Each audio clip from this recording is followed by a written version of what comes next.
अब क्या है, पहले मैंने बताया था बर्फ घर में जमानी है, गर्मियां आने वाली है, भोले बाबा के ऊपर जाके बर्फ चढ़ाओ। मैं कह रहा हूँ 43 दिन या 12 दिन भी ये कर लिया या एक हफ्ता भी ये कर लिया, बर्फ जमा के मैं कहता हूँ घर में जाके अगर भोले बाबा पे चढ़ा दी तो चमत्कार को नमस्कार है। क्या मतलब किस चीज को अच्छा करता है? पैसा, सुख शांति, मैं कहता हूँ हर चीज बरसेगी ऐसे इंसान के ऊपर। अच्छा, करके देखे, मैं कहता हूँ करके देखे, ऐसा मन शांत हो जाएगा। हाँ। और पैसा तो भोले बाबा देंगे ही देंगे। जब भोले बाबा के ऊपर गर्मियों में बर्फ डाली जाएगी, उनके गर्म शरीर को आराम मिलेगा, तो सोचिए आपको जीवन में पैसा, समृद्धि, सुख शांति सब आपके पास आएगा। बिल्कुल। क्या बात। अब मैंने एक नील का उपाय बताया था जी, मैंने बताया था, याद होगा आपको? मुझे याद है। नील का उपाय बताया था, फिर सब नील के पीछे पड़ गए थे। जी जी। सब पॉडकास्ट में नील नील नील का उपाय बताया गया था।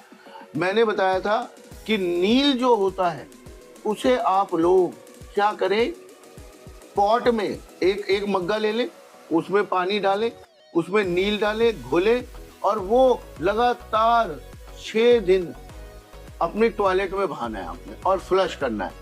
इससे छठा घर कौन सा होता है? रोग, ऋण, शत्रु का, मतलब बीमारियां भी दूर, ऋण मतलब कर्जे दूर। कर्जे कैसे दूर होंगे? जब काम चलेगा, पैसा आएगा, है ना। रोग, ऋण, शत्रु मतलब दुश्मन, तीनों खत्म इस उपाय में। ठीक है, अब एक और उपाय मैं आपको बताने जा रहा हूँ, ऐसा उपाय सबसे बड़ा मास्टर स्ट्रोक है। अब जो मैंने एक और आजाद किया है, बिकॉज मैं जो हूँ साइंटिस्ट हूँ एस्ट्रोलॉजी में। जी। अब आपने क्या करना है, अब इन दोनों ग्रहों को मैंने क्लब किया। अब मैंने क्लब कैसे किया? बर्फ आपने जमानी है, उसमें नील डाल देना है, 2-3 बूंदे। अच्छा, बर्फ जमानी है। ध्यान पूर्वक मेरे प्यारे भाइयों बहनों और प्रिय प्रिय जनों सुन लो। अगर मेरे नील वाले उपाय से और बर्फ वाले उपाय से अगर आपको आराम आया है, तो मैं कहता हूँ इस बारी चमत्कार को नमस्कार करने के लिए तैयार हो जाइए। आपने 4 क्यूब लेनी है, ना 5 ना 6, ये बात मेरी बिल्कुल विशेष रूप से ध्यान रखनी है। आपने 4 क्यूब लेने के बाद चारों क्यूबों को आपने जाके जल प्रवाह कर देना है। मैं कह रहा हूँ कैसा भी काम होगा, कोई भी काम होगा, बीमारी होगी, रोग होगा, ऋण होगा, शत्रु होगा, शादी नहीं हो रही होगी, पैसा नहीं आ रहा होगा, पैसा अटका हुआ होगा, किसी भी प्रकार का कोर्ट केस, तलाक का केस, जमीन का केस, कुछ भी प्रॉब्लम होगी दूर हो जाएगी। और हाँ, कई लोग कहेंगे गुरुजी हमारे आसपास तो नदी ही नहीं है, तो टेंशन ना कीजिए, चिंता ना कीजिए, आपके गुरुजी आपके लिए भी लेके आए हैं। आपने क्या करना है, चारों क्यूबों को आपने वॉश बेसिन में डालना है, ऊपर से पानी चला देना है, वो बर्फ पिघलती जाएगी, वो नील पिघलता जाएगा, वो सारा जाके गटर में चला जाएगा, और आपकी जिंदगी की जो भी रुकावटें होंगी वो दूर हो जाएंगी। छाती ठोक के मेरी गारंटी है ये।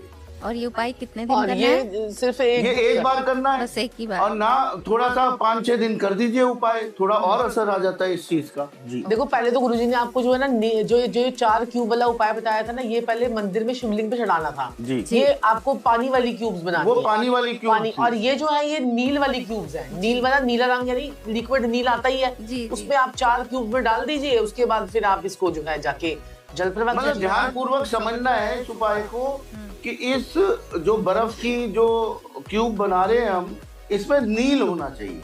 बिल्कुल। नील। और मैं कहता हूँ इतना चमत्कारी उपाय है, इतना चमत्कारी उपाय है। और मुझे पता है मेरे प्यारे भाई बहन और प्रिय प्रिय बुजुर्ग जितने भी हैं, उन्होंने पहले मेरा नील वाला उपाय कर रखा है और मेरा बर्फ वाला भी उपाय कर रखा है।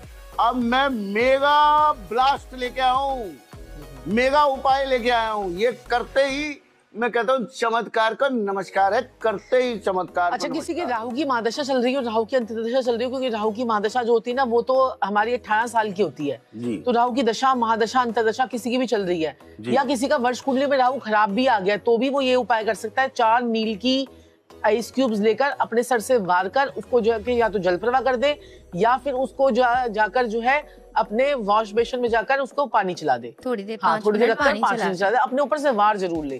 तो ये क्योंकि हमारी जो महादशाएं होती है ना, ये भी हमारे लिए बहुत ज्यादा इंपॉर्टेंट होती हैं, क्योंकि महादशाएं जो है ना, क्योंकि ये आपको ग्रहों के हिसाब से हर इंसान को अलग अलग महादशा लगी होती है। किसी को सूर्य की लगी है तो सूर्य की महादशा 6 साल की होती है, चंद्रमा की 10 साल की होती है। अब मंगल की कहे तो 7 साल की होती है, राहु की 18 साल की होती है। अब राहु के बाद फिर बृहस्पति आता है, बृहस्पति की 16 साल की होती है। बृहस्पति के बाद जो है शनि की जो है वो 19 साल की हो जाती है। शनि के बाद फिर बुध आ जाता है, बुध की 17 साल की होती है। बुध के बाद फिर आपका जो है केतु आ जाता है, केतु की 7 साल की होती है। फिर शुक्र की आती है, वो शुक्र की फिर 20 साल की होती है। तो ये महादशाओं का भी बड़ा खेल होता है। आपकी कौन सी महादशा चल रही है, आपने पहले अपने महादशा नाथ को जो है ना, महादशा नाथ जिसको बोलते हैं, उसको जो है ना पहले आपको स्ट्रांग करना है। सपोज कीजिए मेरी बृहस्पति की चल रही है, मुझे बृहस्पति का तो काम, मैं बृहस्पति के काम कर रही हूँ, तो बृहस्पति को मेरे को स्ट्रांग रखना है, मतलब अपने बृहस्पति को मुझे नेगेटिव नहीं करना। अब संजीव जी की जो है कौन सी चल रही है, संजीव जी आप? चंद्रमा की चल रही है। तो चंद्रमा मतलब क्या होता है, माँ का कारक होता है। चंद्रमा मतलब मन होता है, तो अपने मन को अपने कंट्रोल में रखना है। जब आपका मन ही भागता रहेगा तो फिर आपके चंद्रमा की महादशा भी नेगेटिव हो जाएगी। आपको अपने मन को कंट्रोल में रखना है। किसी की बुध की चल रही है तो? अच्छा, किसी की बुध की चल रही है तो उसको क्या करते हैं, अपनी वाणी को कंट्रोल में रखना है। जिसकी बुध की चल रही है उसको बातें कम करनी है, सुनना ज्यादा है। अच्छा। हाँ, सूर्य की चल रही है तो उसको ईगो कम करनी है, अपनी ईगो में नहीं रहना है। चंद्रमा की चल रही है तो मैंने आपको बताया मन की इच्छाओं का कंट्रोल में करना है। और अगर मंगल की चल रही होगी तो उसको गुस्सा ज्यादा नहीं करना है। अच्छा। क्योंकि वो जितना गुस्सा करेगा उतनी उसकी मंगल की दशा उसको जो है वो पॉजिटिव जोन में लेकर ही नहीं जाएगी। और शनि की चल रही हो तो आपको जो है ना मजदूरों का पैसा नहीं खाना। आपको अपने वर्कर से, को वर्कर से आपने जो है ना अपने अच्छा टर्म्स बना के रखने हैं जी। अब यही अगर शनि कुंडली में खराब होगा तो उसके वर्कर ही उसको जो है ना धोखा देंगे। अभी मेरे क्लाइंट आई, उसने मुझे बताया उसकी शनि की महादशा मैंने देखी, उनकी चल रही थी हस्बैंड की, और उन्होंने घर में ऐसी आपस में बात कर ली कि वो जो प्रॉपर्टी है ना उसका सौदा हो गया और क्या कहते हैं कि जो है ना उसके पैसे आने वाले हैं। आप मानोगी नहीं, कान से बस उन्होंने जिस ये बात सुनी कि पैसे आने वाले हैं, रात को 2 बजे उस जो नौकर था उसने बाकी के बाहर के बंदे बुलाकर उनको, वो उठ गए एकदम से कि देखा कि खटर-पटर की आवाजें आ रही हैं, उनका मुंह जो है ना सराहने से दबाकर उनको मार ही दिया। अभी उन्होंने बोला था कि पैसे आने वाले हैं, अभी सौदा हो जाएगा, अभी हुआ भी नहीं था। देखो तो मतलब ये शनि, और शनि का बैठा था, उनका बैठा हुआ था शनि जो है अष्टम भाव में, रोज ड्रिंक करते थे, रोज नॉनवेज खाते थे। 8वें घर में शनि क्या कहते हैं संजीव जी? कि भाई 8वें घर में शनि कहता है अगर तूने शराब पी तो तेरे सर पे मौत की नंगी तलवार टांग दूंगा। बस। और फिर यही हुआ, रोज ड्रिंक करते थे, रोज पार्टियां करते थे। फिर उसके बाद वो, और किसने मारा? नौकर के थ्रू। शनि किसका कारक है? नौकर का थ्रू कारक है शनि। अगर आपका शनि खराब होगा ना, आपको ढंग के नौकर नहीं मिलेंगे। आपके क्या कहते हैं कि अब इसका भी उपाय होता है, नॉर्थ वेस्ट में अपने नौकर के साथ में अपनी फोटो लगा लो। अच्छा, ओके। हाँ, ये भी उपाय है। मेरे से बड़े लोग पूछते हैं कि हमारे वास्तु का उपाय है ये। हम तो जो है ना एस्ट्रोलॉजी को जो है ना हर एक एंगल से देखते हैं, उसको न्यूमरोलॉजी से भी देखते हैं, उसको क्या कहते हैं जेमिनी से भी देखते हैं, एस्ट्रोलॉजी से भी देखते हैं, ला किताब से भी देखते हैं, भृगुनंद नाड़ी से भी देखते हैं, और क्या कहते हैं कि पराशरी से भी देखते हैं, वैदिक ज्योतिष से भी देखते हैं, वास्तु से भी करते हैं। तो बहुत सारे पैटर्न है। मेरी एक बुक भी आने वाली है, तो क्या कहते हैं कि मेरी बुक भी आने वाली है जिसमें 9 ग्रह 9 समस्याओं के मैंने 9 उपाय बताए हैं उसके अंदर। तो बहुत ही बढ़िया है, और ये सबकी हम टीचिंग भी करवाते हैं, हम लोगों को पढ़ाते भी हैं। हम लोगों को बहुत सारे एस्ट्रोलॉजर हैं जो आप देखेंगे हमारे बहुत सारे पॉडकास्टों में आ रहे हैं, वो मेरे स्टूडेंट्स भी हैं। तो हमारे स्टूडेंट्स भी पॉडकास्ट में आने लग गए हैं। हाँ, बहुत स्टूडेंट्स मेरे पॉडकास्ट में आ रहे हैं। तो उनको क्या कहते हैं कि वो जो है ना वो पूरा ज्ञान उन्होंने ले लिया अपना, हर न्यूमरोलॉजी के हिसाब से, एस्ट्रोलॉजी के हिसाब से पूरा ज्ञान ले लिया। तो बहुत सारे लोग आ रहे हैं मेरे बच्चे जो है ना। बहुत अच्छी चीज है कि आप, और जब आप पढ़ाते हो तो आपका ज्ञान ही बढ़ता है। बिल्कुल। तो ज्ञान आपका बढ़ता है, हम कभी भी ज्ञान को छुपाते नहीं है। जो लोग ज्ञान को छुपाते हैं ना उनका बृहस्पति खराब हो जाता है। अब मैं आपको पॉडकास्ट में बोल के चली जाऊं, 21 मार्च को कुछ होने वाला है। 21 मैं अपने ऑफिस के स्टाफ को बता देती हूँ कि ऐसे ऐसे कुछ होगा। तो कहते हैं कि क्यों, अब लोग होंगे कहेंगे 21 मार्च को, अब आप ढूंढते रहो 21 मार्च को क्या होगा। और बता देती हूँ भाई ये प्रॉब्लम है, ये है, ऐसे कॉम्बिनेशन बनेंगे, अब ये होगा जी। तो वो कॉम्बिनेशन भी तो बताने आने चाहिए ना। बिल्कुल, तभी मैंने ये सोचा कि ग्रहों पे आपसे के साथ